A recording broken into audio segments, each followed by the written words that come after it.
Hey, what gives? Would you mind explaining why you didn't do the dishes this morning?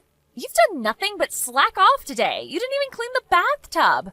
Or the toilets. They're covered in dust and smell awful. Ugh, you are so useless. I don't even know why we keep you around here. Oh, hello there, Emily. I wasn't expecting to get a message from you this time of day.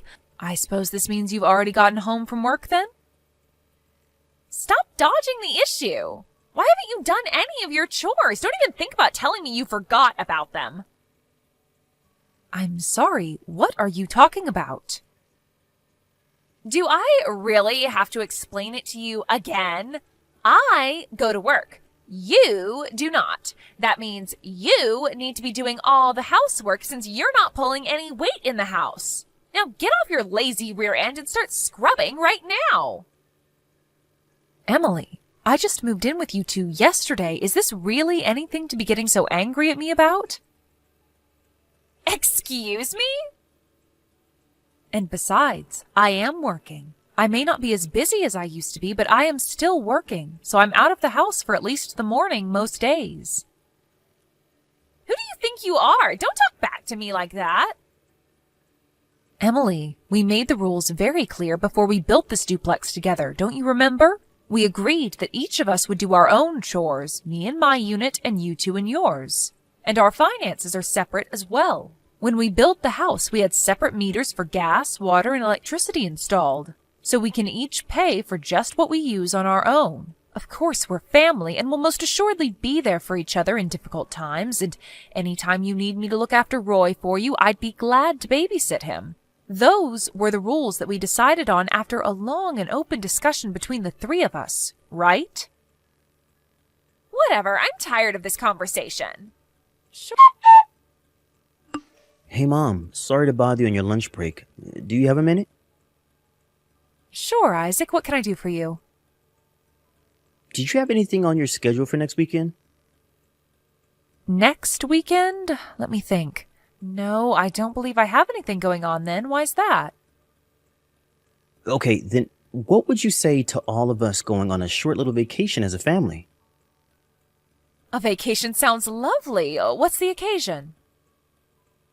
Actually, one of my coworkers won a vacation in some kind of drawing, and he was planning on taking his family on an overnight resort stay. But I guess one of his kids got sick and is going to be in the hospital for a few weeks now, so they can't go anymore. Oh, that's terribly unfortunate. I hope the child is all right. The trip voucher had to be used within a specific time period, and it's too late now to change the reservation date. So he offered to pass the tickets to me if I was interested. Since the tickets were for 4 people, it works out perfectly that you, me, Emily, and Roy can all go together. The one little snag is that I have work on Saturday morning that I can't get out of. So you guys will be going there with just the 3 of you, and I'll be meeting up with you later on that day. So, me, Emily, and Roy will all go in the morning then? Yeah, that's the way it will work out. What do you think? I thought it would be a great opportunity for you and Emily to improve your relationship. You said the 2 of you were having difficulties, right? Since Roy will be there, and you know how much he loves you, it could be a great bonding experience for you two. You know, I think you may be right. Sure, Isaac, I'd love to go along. Thank you for the invitation. All right, I'm really looking forward to it. I'll let you know the specifics once everything is set in stone. I'll talk to you later. Thanks, Isaac. I'll be waiting. Hey, Mom, sorry for the late notice, but I have something important to tell you about the vacation tomorrow. I see. What is it, Emily? I forgot to tell you that our departure time got changed. Ah, all right. Oh, thank you for letting me know. We were planning to leave the house at 7 a.m. and drive to the airport in order to make the 8 a.m. flight. But the flight we were booked on got canceled, and they rescheduled us for a flight at 10:15 a.m. instead. So we're going to be leaving the house at around 9 a.m. that morning. One more thing, though. I need to stop by Roy's friend's house to pick up a toy he left behind the last time he had a play date there. So could you meet us at the airport at 9:30 a.m.? All right, that sounds fine. I'll give you your tickets to the airport tomorrow. Thanks, Emily. See you in the morning. Hello? Emily, where are you? I just got to the airport and I'm waiting at the gate like you said. But I can't find you or Roy anywhere. Did something come up? Are you running late? Well, good morning, Mother Dearest. Actually, Roy and I already left on the 8 a.m. flight. We just landed a few minutes ago. What? What's going on? Last night you told me that the 8 a.m. flight was canceled and we were going to go on the 10:15 flight instead. You really don't get it, do you? I told you the wrong time on purpose. Did you really think I was going to let you come with us on this vacation? Get real. This is a family vacation, and you're not my family. You're my mother-in-law, not my real mother. Now be a good old maid and give me some money to use on your grandson and crawl back home to your rocking chair. I don't believe this. How could you do this to me? It was easy. Anyway, I know you've got my bank account number, so just wire the money there. Got it? Don't worry, I'll spend most of it on Roy. He's got a birthday coming up, and it's not like you need the money for anything, so go ahead and wire me a couple $1,000s. That should be enough for now. I was looking forward to this vacation. I wanted to spend time getting closer to you. I know we've had a difficult relationship up until now, but I thought this would be our chance to come to understand each other better. I thought we were all going to make some wonderful memories together as a family. You must have missed it before, so I'll say it again. You're not my family. You're my mother-in-law, not my real mom. This is a family vacation, so only family can come. And I thought you were aware of this, but since you seem so oblivious, I might as well tell you that the only reason I agreed to the duplex was because you got that massive life insurance policy when your husband died. I figured you'd be tossing money at Roy left and right. So, to summarize, I see you as nothing but an ATM for your grandson. You're not invited to this trip. Go back home. The end. So that's how you see me. At first I was going to move in with Isaac's younger brother and his wife, but they ended up having to move because he got transferred at work. I was so happy at first when Isaac offered to build a duplex together with me. I'd be able to live closer to my grandchild and I'd feel more secure than living by myself. Okay, so how about you go live with Isaac's brother then? Actually, that would be perfect. Do you want me to call a mover for you? We can have all your stuff out of the house by the time we get back from our vacation. In any case, I suppose I have no choice but to go back home now. Just so you don't get any ideas, even if you book another flight and show up at our hotel room, I'm kicking you out on the curb. Got it? Hey, Mom. I'm almost at the hotel. Sorry I'm coming so late. How are things with you, Emily and Roy? Isaac. Did you guys enjoy your afternoon at the amusement park? Isaac, I'm not at the hotel. I'm at home. Wait, what? Why? Didn't you get on the plane with Emily and Roy in the morning? Did something happen? Are you okay? Emily told me that the flight was canceled and that we were getting on a flight at 10 instead. When I messaged her later, she told me that she had lied because she didn't want me to come. She did what? She also told me to wire her some money to use on Roy during the trip, but I'm sorry, I haven't been able to get around to it yet. I stopped at a convenience store on the way back to pick up some food for lunch, and, well, here I am. I don't believe this. What on earth is she thinking? From the way you're talking, it at least sounds like you weren't in on it, in any case. Of course I wasn't.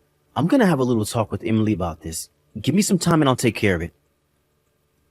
All right, but whatever you do, be sure that you don't get in any sort of argument in front of Roy, okay?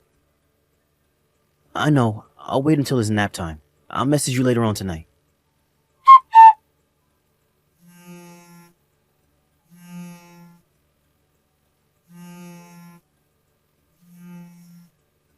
Hey, are you there?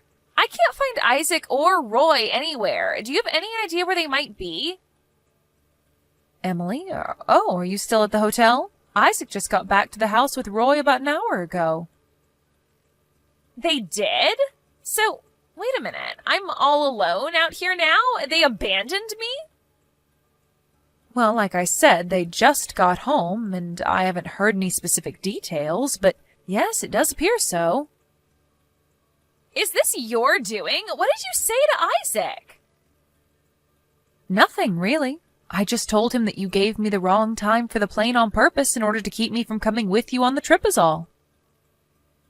That's not nothing. Why couldn't you have just told him that you got sick and couldn't go or something? You're making it sound like I'm the bad guy. Emily, dear, I'd say an objective reading of the situation would lead to the conclusion that, yes, in fact, you are the bad guy.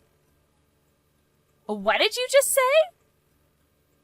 Did you think that Isaac would let you get away with a thing like this? That he would just take your side unquestioningly? Well, duh, he's my husband. Plus, I didn't even do anything wrong. You're the one that's in the wrong. We were going to have a fun, carefree vacation, just the three of us. But you butted in and invited yourself along. And now, thanks to you, I'm all alone in this hotel room. Emily, you're under the completely wrong impression. Isaac is the one who invited me along on the vacation. I didn't invite myself. Are you serious? If you or Isaac had told me beforehand that you wanted to have a vacation with just the three of you, I would have understood. I'm not so presumptuous as to invite myself along to other people's vacations. But Isaac never told me that. Isaac thought, and I agreed, that this would be the perfect chance for us to get to know each other better, to finally have a positive relationship with each other. But now I've made my decision. I'm leaving my estate to Isaac's younger brother. Wait a minute. Estate? I do suppose it's a bit early to be talking about my estate, but you deserve to know my intentions. I'm actually the chairman of the board of 4 different companies. 4? I thought you were unemployed.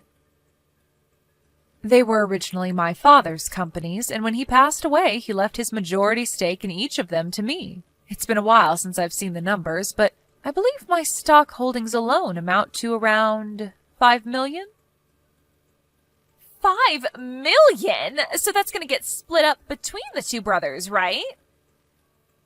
Isaac's younger brother and his wife are going through a training program designed by me in order to equip them to effectively run the companies in the future. Obviously, as the firstborn, I talked to Isaac about this first, but he said he had other interests, and I gave him my blessing to pursue them. His words were, "Don't worry, Mom. I'm going to forge my own path in life. You can leave everything to him." He said that? Is he insane? What kind of psychopath would turn down a $5 million inheritance? What's wrong with him? There is nothing wrong with him. He's a fine, upstanding man who takes good care of you, Roy, and me. Perhaps you might recognize that if you would think about someone other than yourself for a change. Hey, what's that supposed to mean? I wish things could have turned out differently than they did, Emily. Mom, you have to do something. I don't want to get divorced. What's that? Do something about this. Talk to your son. He says that he's going to divorce me and then he's going to work with his lawyer to make sure that I lose custody of Roy. He's going to move into your side of the duplex. You have to talk him out of this. Ah, so that's what was going on. I was curious why I came home from work today to find my guest room full of boxes of Isaac's things all around the bed.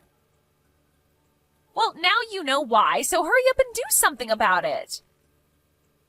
From what Isaac has told me over the last several days, not only have you not shown any semblance of remorse for what you did, but you've been trying your hardest to encourage Isaac to quit his job and take back my inheritance from his brother, including a presentation on a house that you could buy with the 5 million? What was I supposed to do? There was no way he could have been in his right mind turning down 5 million. I figured if I showed him the kind of lifestyle that much money could afford, he'd change his mind. Emily, I have to say I'm disappointed, but painfully unsurprised. First of all, the decision of my estate is as of yet undecided. Nothing is set in stone yet. Didn't you say you were going to give it to Isaac's brother, though? I've consulted with various financial advisors over the past several years, and presently I'm intending to divide my estate evenly between my two sons. However, how that division ultimately pans out is something for them to discuss between themselves. Oh, then why didn't you just say that in the first place? That would have saved me a ton of grief. Oh, do you suddenly have a problem with critical information being kept from you? That's exactly what you did to me when you lied about the plane being cancelled. I wanted to see how you'd respond if I only told you the size of my estate and Isaac's intentions. So, this was all a test? Yes, and you failed miserably. Oh no. You can ask Isaac for more details. But that has nothing to do with our divorce. I don't want to get divorced. You need to do something. Talk to Isaac. Tell him that a divorce would be bad for Roy. Whatever you need to do. After this past week's events, I'm not entirely sure having a mother like you in the picture would be a good thing for Roy at all, Emily. Please. I've said my piece, and I have nothing to say to you ever again. I hope you one day learn to care about someone other than yourself. Mom, no! Goodbye, Emily. Hey, Isaac, I changed my mind. Sure, let's get divorced. Wow. Okay. So that's that, I guess. Go ahead and sign the divorce papers I sent you and take them to the courthouse whenever you can. Sure thing. I'll head over there right now.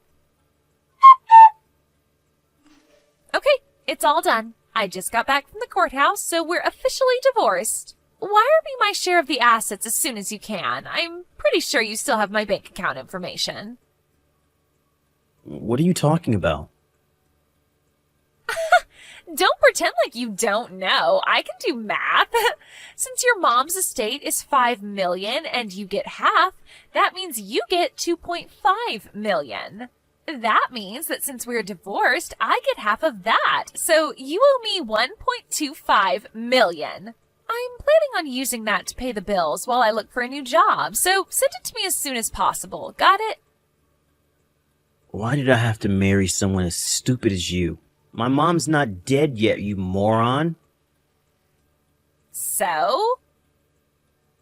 Do you even know how inheritance works, Emily? As long as she's alive, it's all still hers, and she's perfectly healthy. How do you not know this? Wait, really? And besides, assets gained through inheritance aren't subject to property division during a divorce. God, you're an idiot. Oh no.